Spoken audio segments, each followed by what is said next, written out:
Hi, everybody. Welcome to our last Leading the Digital Era show for the year. So I won't see everybody individually, so I want to wish you a happy holiday season and a happy new year. This is a really, really great show for me, and this is part one where we'll have Richard Bliss and Leah Bliss, and then part two we'll have next Tuesday with the Institute fellows talking about their leadership tips. But this show, I couldn't be more excited to welcome back Richard Bliss, who's been a longtime friend, trainer, mentor. Those of you who know I love LinkedIn, and that love comes from my love for Richard and then LinkedIn. I don't know which is first or second. We'll talk about that a little bit today as well.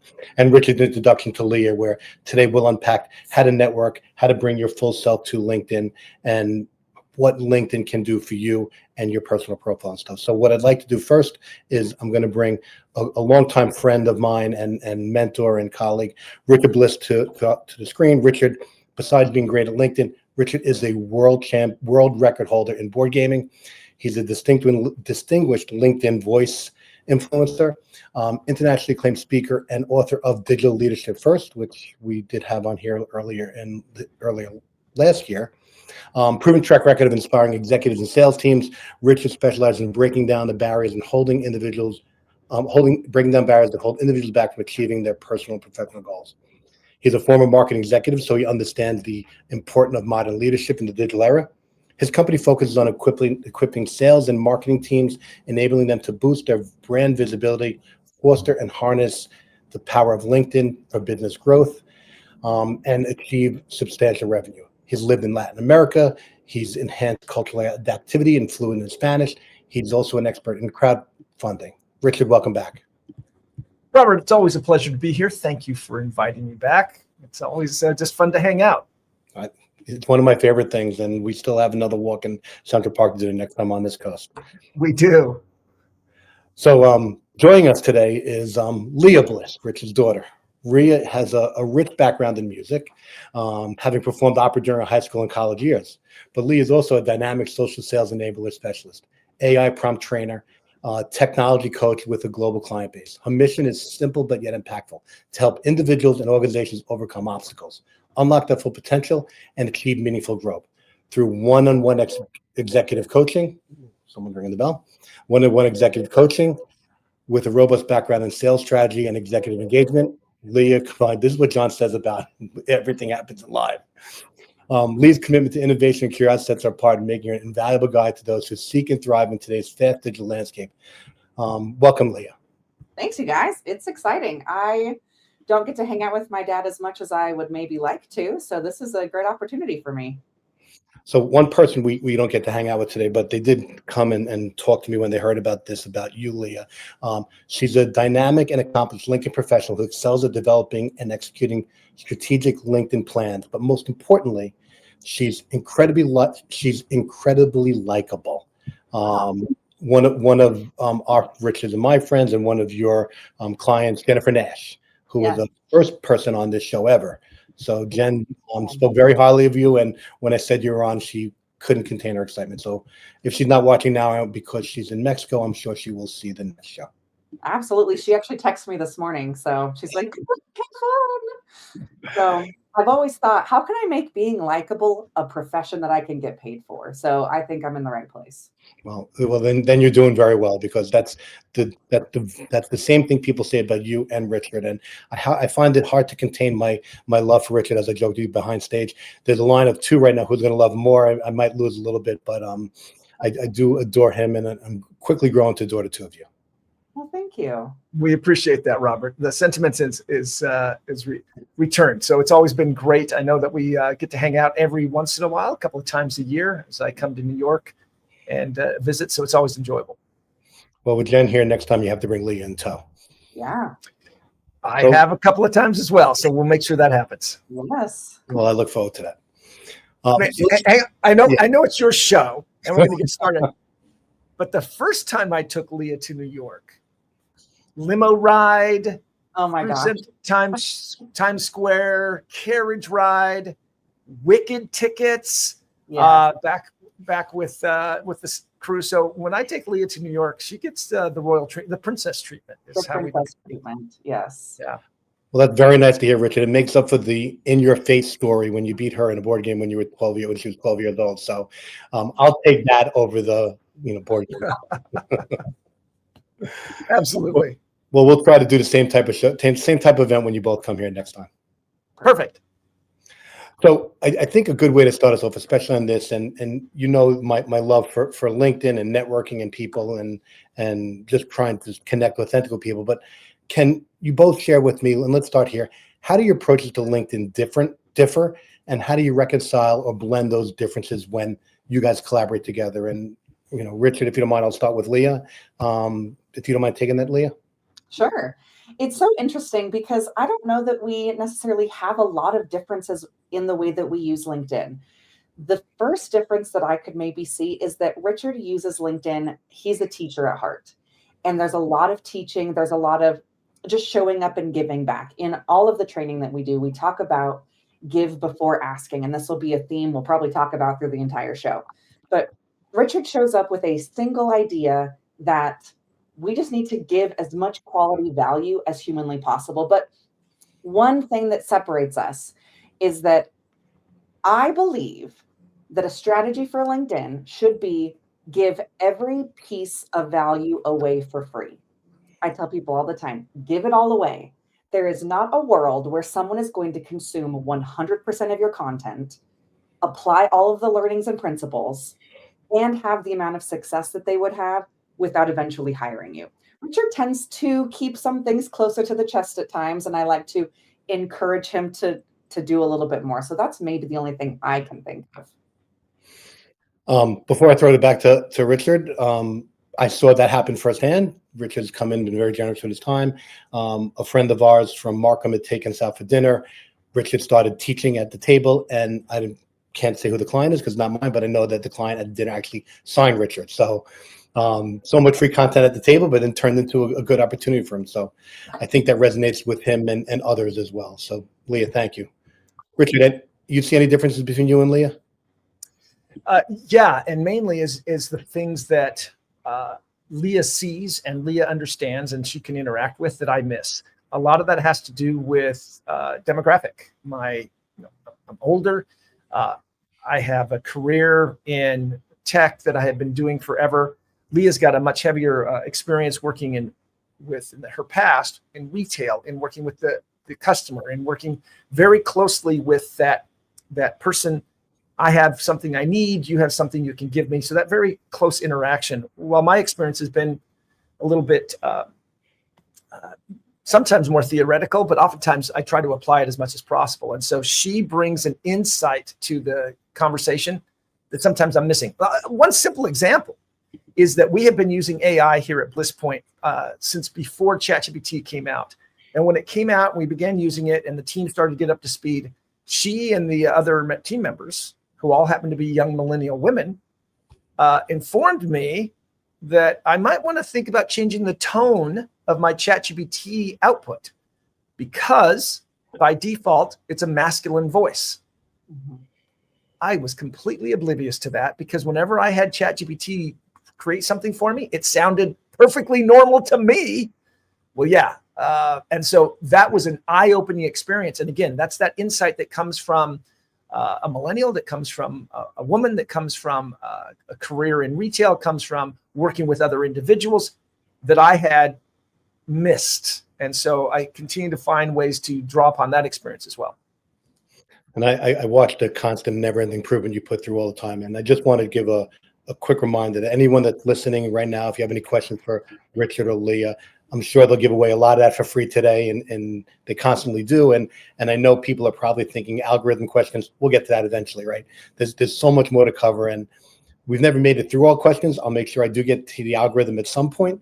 But Leah, then let's start with you at the most more. What do you get from person? Can we just talk quickly? Personal branding and content creation, right? What are some of the first steps people can take when trying to network and building their personal brand or creating the content for them? Richard talked about the voice of the person, but what do you coach your clients or information you're giving for people to build that brand and create their content to them individually? So for creating content specifically, the number one question that I have to ask my clients is, do you know who you're talking to? It really is. I often talk about the digital space creates a natural barrier, and we need to separate that barrier as little as possible. We need to have as much connectivity to our audience, and that being an audience of one.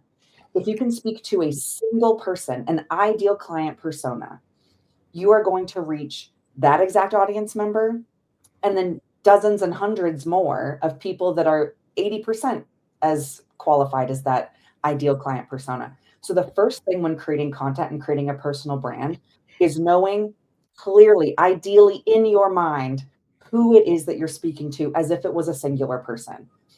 I have a 10-year-old son, and when he was younger, he had an imaginary friend called Brenda. And that's the persona that I've taken on as my ideal client. I know who Brenda is. I know what their struggles are. I know what their job title is. I know what I can help them with. And in all of my posts and all of the content that I put out, it's always for Brenda. Because I know if I can serve one person completely, I can serve hundreds of people in part wherever they might need it. So that's the first thing that I would always look at. Do you know who you're talking to? Because that changes the way that we show up with our content. Thank you, Lee. Mhm. So, Richard, I know that you scale a little bit different than Leah, but is there anything you want to add to this part of the conversation? One of those things, that's a perfect idea and evaluation. One of the things that people struggle with is talking to that person without that person talking back. And practice. Let me use Leah for an example. Leah does public speaking, as do I. Leah presents. Well, Leah, how old were you when you gave your first speech? I was 5, 6 years old. 5 or 6 years old. The audience was about 50 individuals, children and adults. It happened to be a church setting. Leah was about 5 or 6, and she got up and gave a speech. What was it on? Was it on Noah? It was the whole story of Daniel and the Lion's Den. Daniel and the Lion's Den. But the reason I'm bringing this story up is because all of my daughters, Leah's the oldest of the 5, one of the things, I might not be able to teach them how to change a tire, but I can teach them understand how to present and talk to an audience. And that's where that's coming from for Leah. And so the biggest challenge that a lot of people have is being comfortable speaking to the ether of whether you're writing to the ether. I got to tell you, I struggled in the early days of my writing because I was going to lose control of the conversation. If I wrote it and put it out there publicly, now I didn't have control of it. And this is a struggle a lot of people face. And so being comfortable with your voice, and that comes with practice, being able to put yourself out there, practice. Hence, Leah's been practicing for many, many years. By the time she actually steps in front of a stage as a paying speaker, I think she just got done with an event recently. This gives her an opportunity. This is where I see also is that people need to get comfortable with their voice and sharing it with people who they can't control the conversation. All great ideas. And I'm going to ask John in a second to spin up a video that I recorded in preparation of our next show for you guys to take a look. My voice has changed in meeting Richard, and I'm thinking that it needs to change even more here in this conversation. So why don't we just take a quick look at that right now real fast? And I'd love to hear you guys' thoughts on how to build upon this, if you don't mind. So John, do you mind spinning up my video? Hi, everyone. I'd like to share my top networking tip with you. Don't have any regrets. When you're in a room full of people, don't leave wishing you would have talked to someone. Go all in, be yourself, be authentic. Take the time to genuinely connect with the person in front of you. Ask them about them, ask them about their story, and truly be present in that moment. It's not about collecting contacts. It's about building meaningful relationships that last. So my advice, be bold, be curious, and don't hold back. You never know where one great conversation might lead. Make it about them, not you. Being authentic truly comes out if you're not. I take this into my in real life meetings, every event I go to, and to every one of my LinkedIn posts and comments. Thank you. Thank you. And by the way, always comment before liking, and I never like anymore. I always say that. But and any thoughts or takeaways, Richard and Lee? Yeah, I'll start on this one. Let me just give you a little bit of background of my life growing up as a child because it has relevance here. Between kindergarten and the 6th grade, all right, so that's your 7 years there, very formative years. I attended 14 different schools in the 3 or 4 states. I lost count. In the 6th grade alone, between the ages of 11 and 12, 6th grade alone, I attended 6 schools from September to May in 3 different states. Now, the reason I bring this up is because a survival skill I had as a child was that when you walk into a room, and children can be cruel, when you're the new kid, over and over and over again, particularly in the same year, you have to learn to be, as you just said, be bold, no regrets, step out, read the room, put yourself out there, ask questions, be curious, find out what's interesting in other people, and they will become interested in you. And that was one of the key things that I discovered as a young man, and now have carried that into a career where I do this almost on a regular basis, is stepping into a room, asking questions. Robert, I have right now, we're probably going to see it because it's live, construction happening at my house. This weekend, I had 6 crews. Well, I'm out there asking them questions. Where are they from? Talking to them. Why? Because these people are actually having an impact on my life, and I want to know about them because I know if a question comes up, they're going to be comfortable coming and talking to me. And so that at every level of our life, finding ways to be comfortable and be curious about other people. I like to be curious also about other people. It's to me being authentic. But Leah, any thoughts from you? No, I love that. And I think the authenticity is great, but the be curious is great. When I train some of our sales team members, when we go to conferences with the express goal of getting more people to book business with us, we are there to prospect. I always tell them, don't stress out. Your only goal is to make 3 new friends today. I don't care if they directly result in business. Your only goal is to meet people that you feel legitimately connected to. I just got done with a networking conference at the Learning Leaders Conference, and just make friends, go and talk to people, be interested. Networking alone is very difficult. Having a wingman, being there, especially Richard and I, when we network together, it's incredibly dynamic because, I mean, people often ask like, oh, how long have you guys been married? And we go, the relationship. This is my dad. Don't be gross. But it's just a matter of, let me learn about you. Who are you? And that pure curiosity. I remember so distinctly, I was at a networking conference in San Diego, and a woman walked up to me, stuck her business card in my face and said, if you need a CPA, here's my card. Thanks so much. This is my name, and walked away. And it was so uncomfortable and so discombobulating, because networking is not about just getting as many business cards out or gathering as many business cards as possible. And we talk about this, recreating this concept on LinkedIn, because I see people that are sending out dozens of connection requests every single day, hoping to gain access to their prospects. But that's just sticking your business card in somebody's face. And so, Robert, to your point, be authentic, make it about them, leave the comments, and legitimately care about other people. It's so important. Jen Nash in the house. Hey, Jen. Hey, Jen.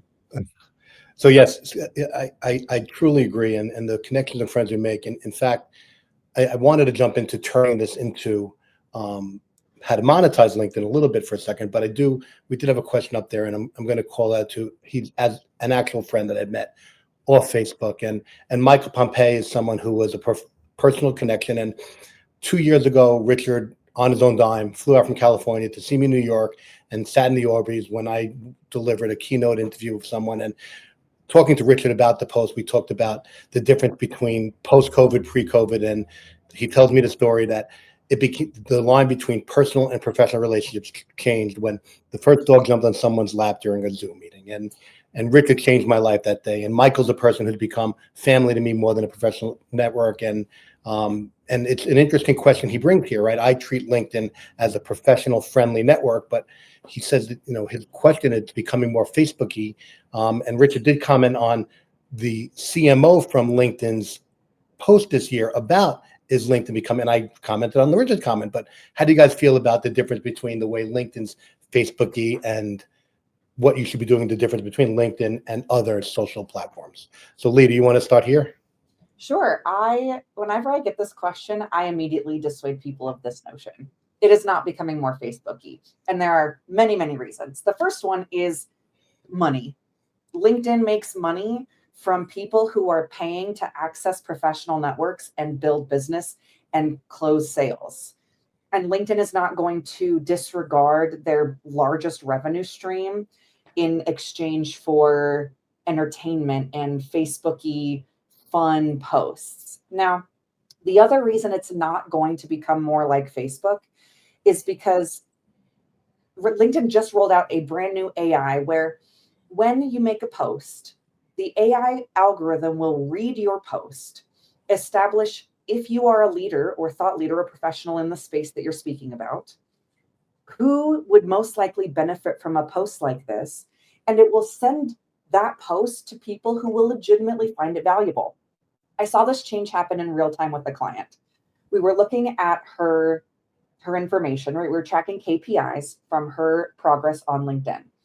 And in 1 month, we saw a 50% decrease in the number of impressions on her posts across the board. But we saw a 50% increase in the number of comments on her posts and a 50% increase in the number of people viewing her profile. What this tells me is that LinkedIn is going to show our content to people who find it legitimately valuable for business, who are more likely going to comment on it, and are more likely going to look at your profile because they're interested in doing business with you. Between the data and the revenue stream, I don't think we need to worry about LinkedIn becoming more Facebooky.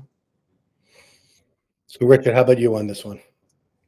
Yeah, there's a couple of things going on here. One, Facebook is owned by Meta, Facebook. Their goal is to drive revenue from us, our eyeballs, through advertisers. And Leah kind of alluded to this. We are not their customer. We are their product. Their customers are advertisers. So their algorithms are geared towards driving revenue towards their advertisers. While LinkedIn's revenue is slowly increasing from advertisers, it's still sitting at about 20%. Their goal is not to entertain us, distract us, and hold us there so advertisers maximize money. Now, it's starting to pollute our feed a little bit. But the Facebooky side of it, we just came out of a very contentious election. Did you see that on LinkedIn? No, you did not. You saw a couple of pieces here and there, but you go over to Facebook or to X, Twitter, it's not even a close comparison. What you are seeing, though, is, and Robert, you alluded to that, a little bit more of the personal. People are sharing something of their latest medical exam, or they're sharing something that's happened in their family, which is that part of our personality that people are becoming comfortable sharing with, just as if you were in an event. People are like, how's it going? It just happened to me. I was on the call with somebody and they just lost a family member, a dear family member. And well, that's part of life. And so Facebook continues to be out there, but LinkedIn is holding the line. They also are very aggressive about the content that appears on their platform. And so, yes, it's drifting that way, but it's not nearly what we're seeing.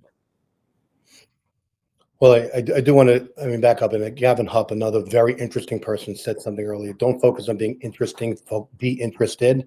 And yeah, it's that to me is a quintessential way to create your post when you're writing on LinkedIn over Facebook, right? Facebook, there are a lot of interesting people there, but when you're interested, especially when you're doing your comments, I find those create much more traction on when I'm commenting on people's posts. And Yossi asked a great question, but I think before we get to his, because I think that might have a lot to do with algorithms and why he's getting a lot of hits by salespeople.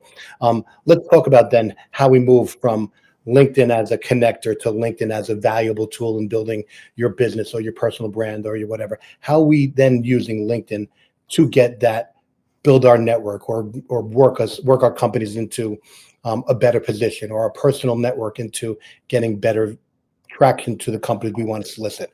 How do you guys promote that as a tool for enablement? So Richard, I've been picking on Lee a little bit first and trying to do my normal women first, but do you mind taking this one first? No. And here's one of the challenges is that I work with my clientele. Lee was just talking about, what was Marshall's name? Brenda. Deborah? Brenda. Okay. So Brenda. I don't have a Brenda, but I do work with a lot of, I'm in Silicon Valley here, and so many of my clients are tech companies. But as I see somebody who approaches LinkedIn, oftentimes, so now I'm speaking from a corporate level, they often see it as an extension of PR, that it's just an announcement platform. They just make announcements. Oh, hey, we got a new product, or we have a new event, or we have this and we have that. And they expect that LinkedIn is going to actively promote that to their audience. And this is like, no, this is not a dumping ground for your marketing content. This is a place where people are coming together to interact. So take the opportunity to interact. Use the platform as a tool to do legitimate value. I'm going to share a side story. Okay. Sorry. Yeah, please. When I was a young man, early 20s, and I was working with my mother at the time. So this father, son, daughter, the whole thing, it just keeps going. My mother was a very successful CPA in Olympia, Washington. And what happened is that when I had just been living in South America, I was a young man, early 20s, I come, and so I'm working with her, and we're going to networking events. And so a couple of things she taught me. One, at a networking event, you're either a shark or a guppy. Now, in this case, we were sharks. So she said, don't hang out with the other sharks. Hang out with the guppies because you're a shark. But also, I learned something incredibly valuable because one day they had a very high prominent speaker who was there to come to this networking event. And one of the program organizers knew me because of my mother, came up to me and handed me a piece of paper and said, would you ask this question when it comes times for Q&A? I'm like, okay. Now, the guy was talking about environment. I had no idea what he's talking about. So during his presentation, I'm memorizing the question. That's all I'm doing. I'm not even listening to what he said. I'm just memorizing the question. I'm down there it's just a little piece of paper. I'm memorizing. So when the time come, he got done speaking. We have any questions? I put my hand up, and because I had memorized it, I asked it in a very natural tone. Blah, blah, blah, blah, blah, blah. Here's my question. He's like, that's a fantastic question. And then went off like for another 5-10 minutes talking about that question. A couple of things happened. The number of people who turned around and looked at me, I noticed because I was kind of sitting in the back, and they're looking around like, who asked that question? And the number of people who came up and handed me their business cards, wanting to make sure that they knew me.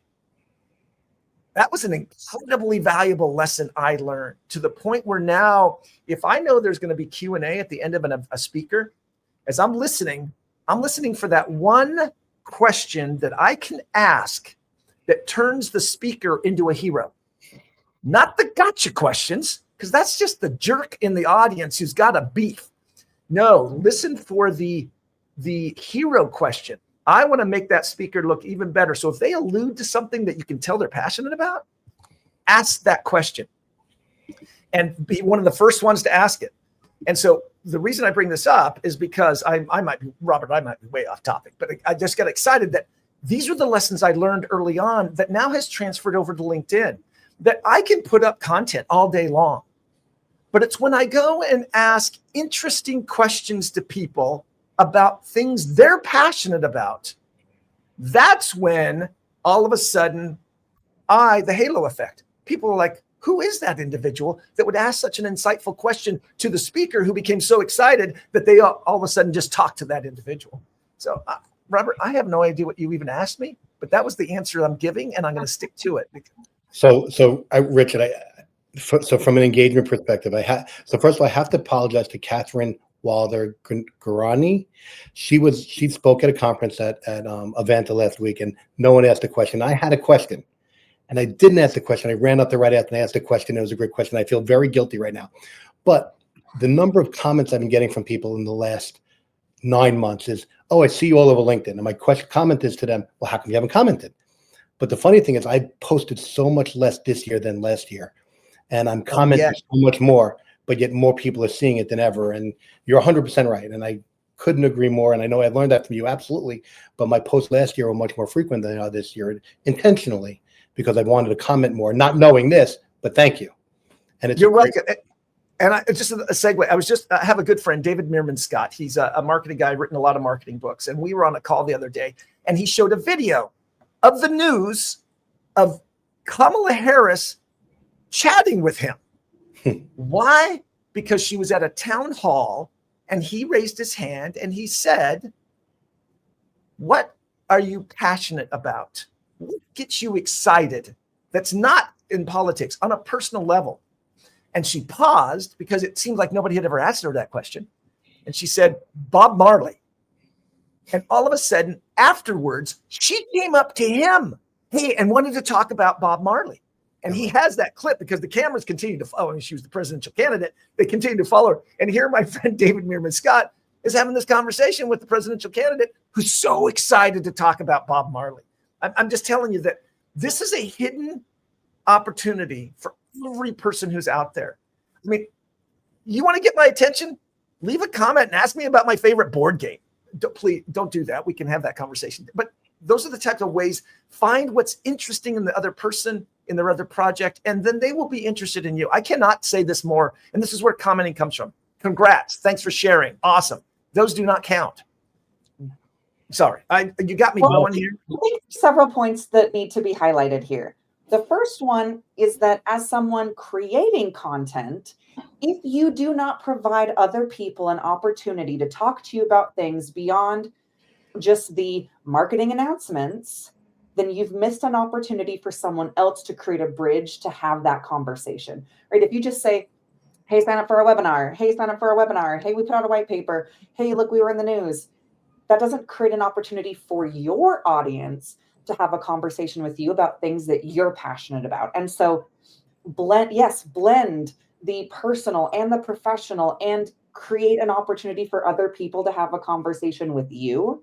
But then when it comes down to the algorithm, the data, when you make a comment on LinkedIn, it goes to nearly 3 times the number of people in your network as your post would. So let me say that a different way. When you post on LinkedIn, it goes to roughly 10% of your audience, your connections, your followers. But when you comment on a post on LinkedIn, that post and your comment goes to nearly 30% of your connections and followers.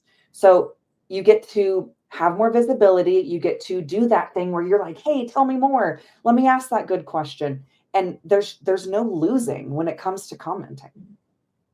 I know it's amazing. Tomorrow when we spin this on YouTube and John comes up with the AI and that algorithm buster is out there, everyone will have that also. So I don't have to repeat that question today because we've only gotten through 2 questions of our own so far. But yeah, I appreciate that. And yes, the commenting will reach a much greater audience as I've learned from you guys over the last couple of years already. And I think all this is coming live in the comments. Everyone's agreeing with you. But it still leaves the question of those who don't engage with LinkedIn because they're looking at it as, why am I being marketed to? Why am I being inundated with salespeople in my email? And then why is LinkedIn becoming a marketing marketing target? Thank you. Yeah. How do we flip that script so it becomes a tool for everyone and people aren't afraid that 9 out of 10 salespeople are reaching out to them via email and they fall in love with it like I have had with you guys and the network that we built this way? There's a couple of things. Let's talk about this. One, if you're being hit up constantly by in-mails, just be aware those people are paying for that privilege. They're paying to send you that in-mail. So whatever you do not respond, because when you respond, you pay them back. You give them their money back. Don't do that. Delete and block. Delete and block. That's what I do. If I get a sales pitch from somebody, delete and block. If they send me a connection request, delete and block, because I don't have time for this. And I'm just going to pass by the niceties and delete and block because you violated the trust that the platform provided. And if I accept a connection request from you, that does not mean I gave you permission to spam me. Delete and block. If you violate that trust, delete and block. And so while salespeople are out there hitting you up, they're being taught terrible tactics by all of these gurus. Oh, here's how you send a DM. Here's how you message it in the direct message. Lee and I are like, no, that's the last thing you should be doing. I had At least somebody you have- email me the other day that was like, I can guarantee 200 opportunities for sales calls every month. And I was like, on LinkedIn alone, I was like, okay, show me, bet, show me. She's like, first, all you have to do is send 2,000 connection requests and then 1,500 direct messages. And I was like, so to get 200 qualified sales calls, I need to piss off 1,800 people in my network? No, thank you. No, thank you. And that's the measurement that a lot of people don't measure. The salespeople are not measuring, is that the damage they're doing to their company's reputation and their reputation, they're not even seeing that. All they're seeing is, oh, I got a lead. And LinkedIn is not a freaking fishing hole for you just to shoot in the barrel. So how do you get around this? A couple of things. Robert, and you and I both know this. Jen does too, because I just saw it up. We have a little icon of some kind in front of our names, right? Why is that there? Because it immediately tells us that a bot was used to do an automatic connection request. An in-mail came in. It's got .Richard, delete and block. Or it's got your little icon. It's got Jen's icon. It's got Leah's icon. Now, let's just be clear. I was speaking to a bunch of lawyers, and I suddenly realized when I said this that the lawyer for LinkedIn was sitting to my right. And I realized that it's technically a violation of terms of service to add anything into that other than your name. So you got to be careful. Don't load it up with a bunch of emojis. The whole emoji. Or put in, I see people putting in like a very short value add or a value statement. Don't be doing that. Yeah. Anyway, and on the emoji side, I tried using emojis, and No. it was like, I like chocolate ice cream, so I tried the chocolate pile of chocolate ice cream with the big googly eyes and the big smile, and then Leah pointed out to me that wasn't chocolate ice cream. So you got to be careful with the emojis. Okay.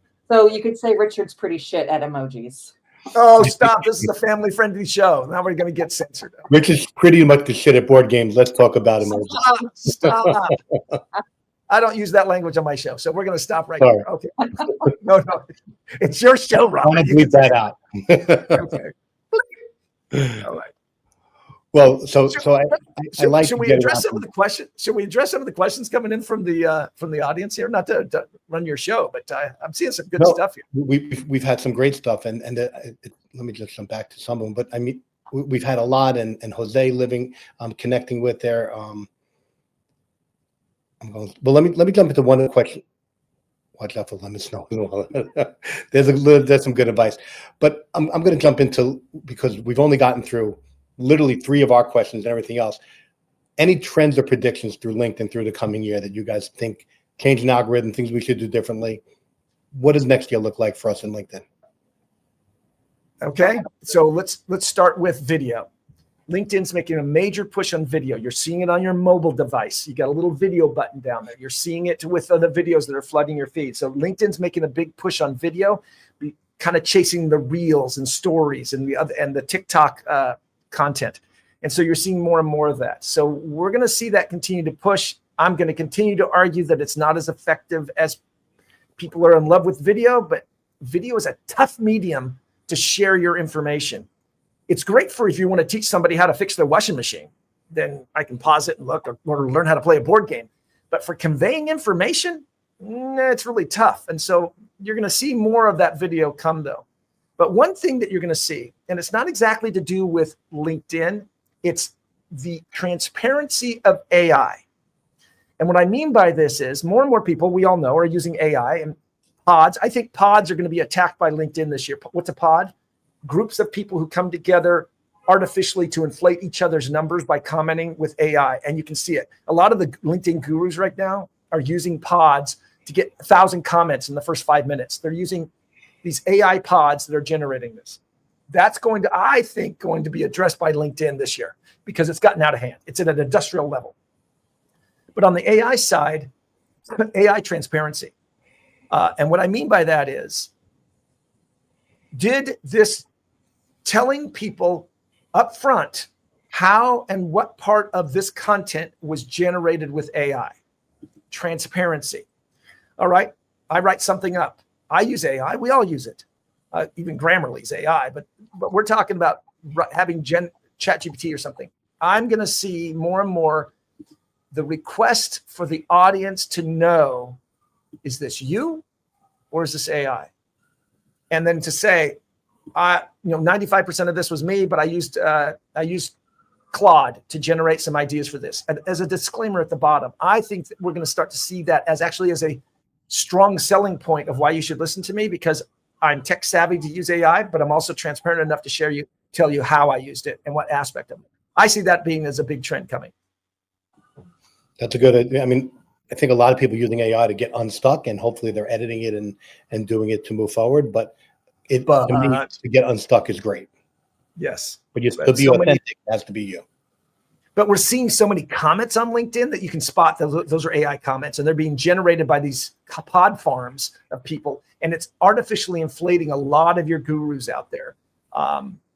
LinkedIn gurus are using this. And it's heartbreaking to see these people faking the system and then thinking that because suddenly they got 400,000 followers or 50,000 followers, that now they're popular. Well, I know that I have 100 and some odd thousand followers, but most of those people came back when LinkedIn made me one of their top voices, and a bunch of people followed me, and they're not really worth that much. It's those few people who are constantly engaged and they're paying attention. So sorry, that was my hot button. Leah, what do you got? I always say I'd rather have $100,000 than 100,000 followers because, yeah, I don't care to be popular. I care to be impactful. But I would agree on the video. I mean, okay, so from the younger generation, I've got siblings who were Gen Zers. I have a 10-year-old son.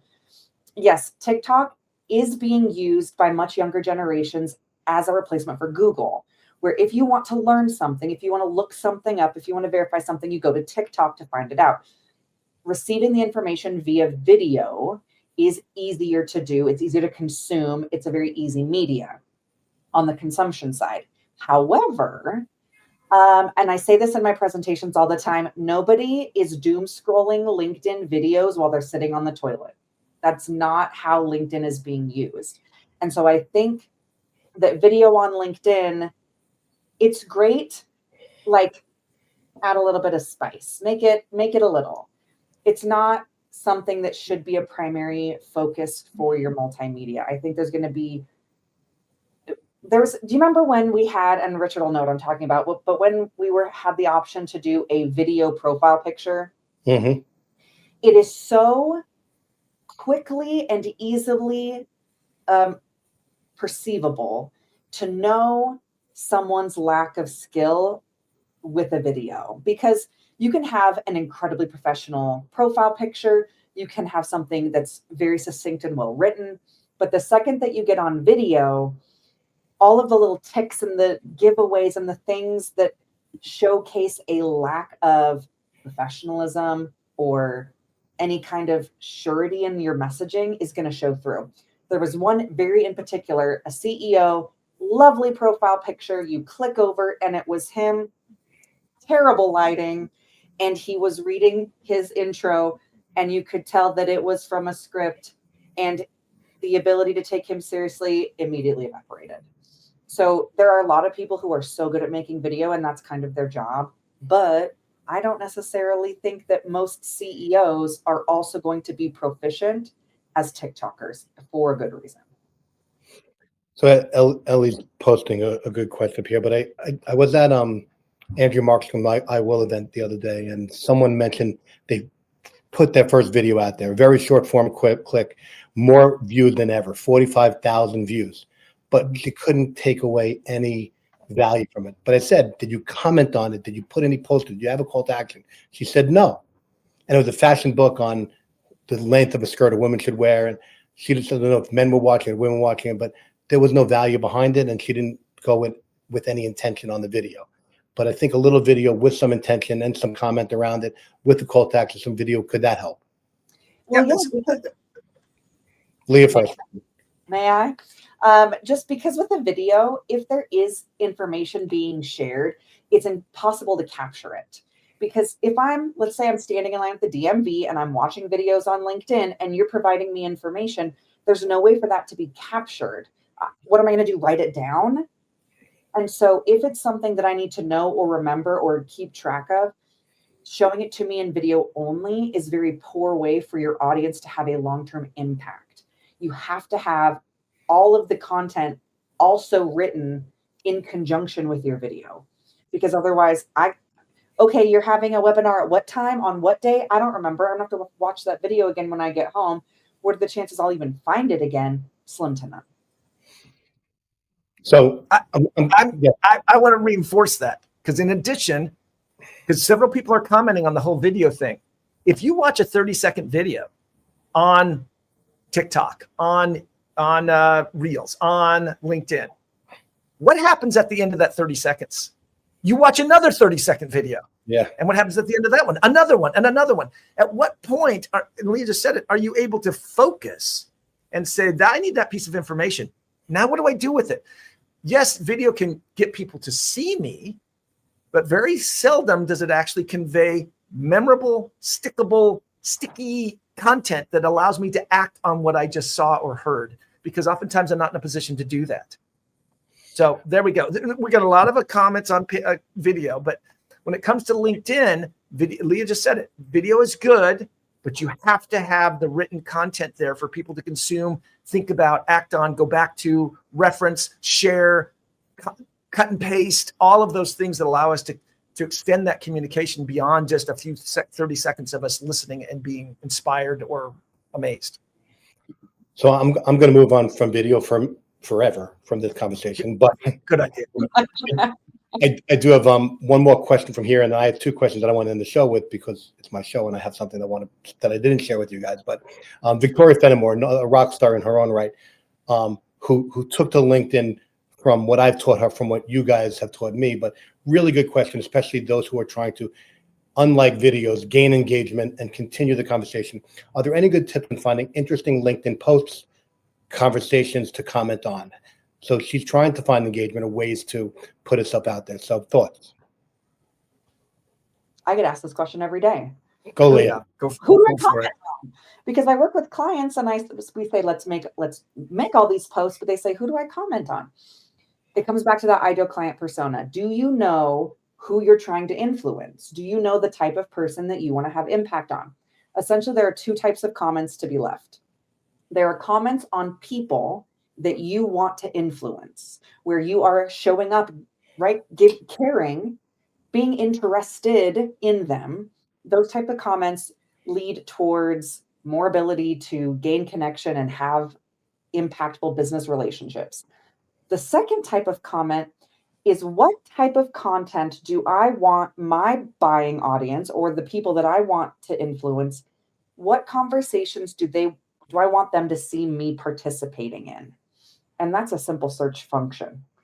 You're looking up what's the topic that you are the expert on. Do a quick LinkedIn search and find some people who are talking about that.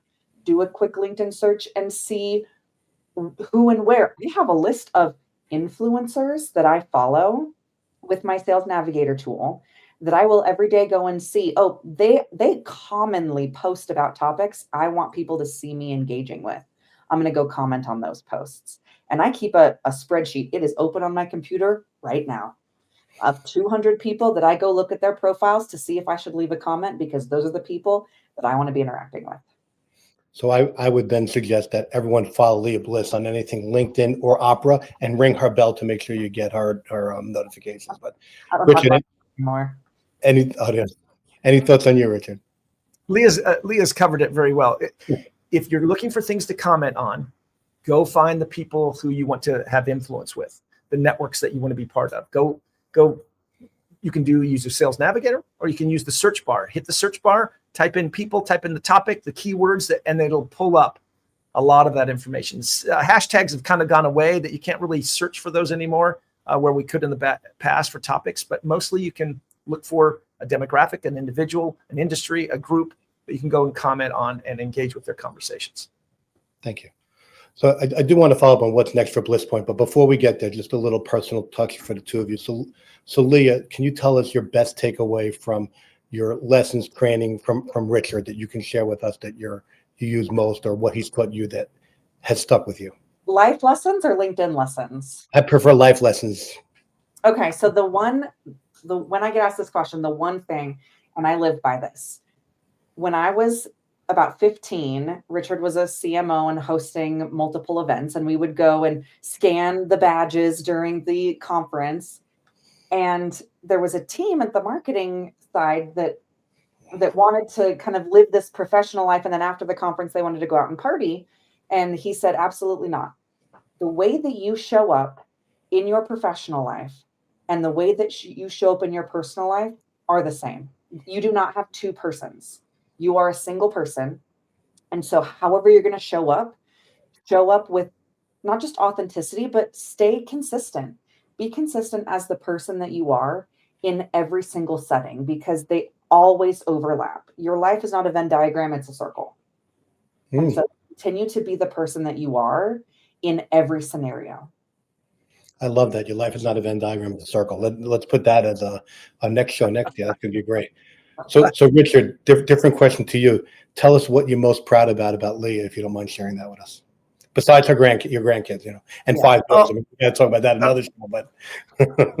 Wait, I wanted to talk about my grandson. He's my only one. Because one is that Leah has become an amazing and continues to be an amazing mother to Marshall, her son, my grandson. But one of the things, you kind of touched on it in the beginning, that Leah is fearless. And I often tell people, look, I didn't teach my kids how to change a tire or unplug the drain. I can't even do that. But what I did teach them to do is understand, for example, Leah, what was it like watching television when you were younger? We had and continue to have a tradition where when we watch TV, we watch for the commercials, because the question that is asked during every commercial is, what is the unintended messaging that is being portrayed in this commercial? So my kids, Leah being the oldest, when they were younger, Dad would stop the show and we would watch the commercials and then have an analysis. Who's the message? Who's the unintended message? Who's the audience? What are they trying to convey? All of that, so that when they got older, and now here they are, that Leah has stepped into this. When Leah came to work with me, it was in the height of COVID. Leah had been doing retail. Business was booming. And I said to my wife, not Leah's mother, just so we're clear, I said, I need to clone myself. And she came to me and astutely said, you kind of did that, right? And I flew out to Salt Lake City and sat down with Leah and said, I don't know what you're going to do. And I don't even know if I'm going to be able to pay you, but would you like to come and work with me?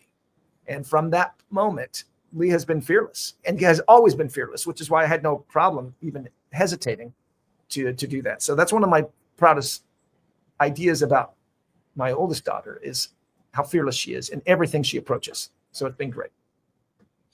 Well, tell me then, what's next for Bliss Point in the coming year? You're seeing Leah and I both appear more and more on stage. That's one of them. Our content, our delivery, people particularly like us together to co-present, only because she gives me a lot of sass, and people just seem to love to see the daughter putting the dad in his place. It's a fun dynamic, because he gets to be this kind of grumpy old man, and I get to be the fun up and comer who's full of brilliance. It's like Abbott and Costello, to use an old grumpy old man reference. Yes, anyway, team. I mean, we're very expensive together, but we do the best work. Yeah, but you're starting to see us more and more on stage. You're seeing that. You'll see more and more of our content being delivered with the blend of how my theme, AI transparency, LinkedIn, how you come out authentic. How do you blend those two of them to put yourself out there on LinkedIn in an authentic format, so that you can wield influence, whether you're looking for a job, whether you're looking to hire someone, whether you're looking to make a sale, whether you're looking to purchase something, all of that. And I'm not talking about consumerism. I'm talking that B2B level where that authenticity needs to come out. You're going to see more and more of our content being focused on that topic as we go forward into 2025. Well, I think with the most amazing marketing book ever, with and I don't want to mess it up, so with Digital First Leadership, with Bliss Point Consulting, and with everything you guys done. Yeah. And Leah's got a book too. Leah, LinkedIn. It's not about LinkedIn. Oh yeah, it is. No, No, what is it's it? not. No, it's not. Everything It's your Everything is your great, because it's Christmas now. It's a great gift to give to those family members that you really need to send them that passive aggressive message. But it is about taking ownership of your life, both the good and the not so good, the success and the failures. It is all your fault. And I believe everything is your fault, right? And it's your responsibility to take care of it. So I will be buying that book today, Leah. Thank you. Thank you. But I do want to leave you guys with this. I'm truly thankful for you both for being part of my life and for this show. And I just want to let everybody know there was no rehearsal for this one. There were no notes. No. We got only 2.5 questions. So truly appreciate this conversation, the two of you, and I look forward to seeing you in person, because that is way better than this, and this was a ton of fun. So thank you both. Thank you everyone for watching. Thank you, John, for putting this together. Stay tuned next week for the Institute for Digital Transformation, when all the fellows come together and give their networking tip. But I truly can't tell you how much I'm thankful for Richard and Leah and everyone that participated today. We'll stream this live for those that weren't able to make it. We'll stream this on YouTube and all the other platforms tomorrow for those of you who couldn't make it. And we'll see you all next year. Thanks, everyone. Thanks for joining Leading in the Digital Era, hosted by Robert Field. Look for more Leading in the Digital Era, presented by the Institute for Digital Transformation, coming to a LinkedIn Live session soon. Can't join Robert for the live session? You can catch the replay anytime on our YouTube channel.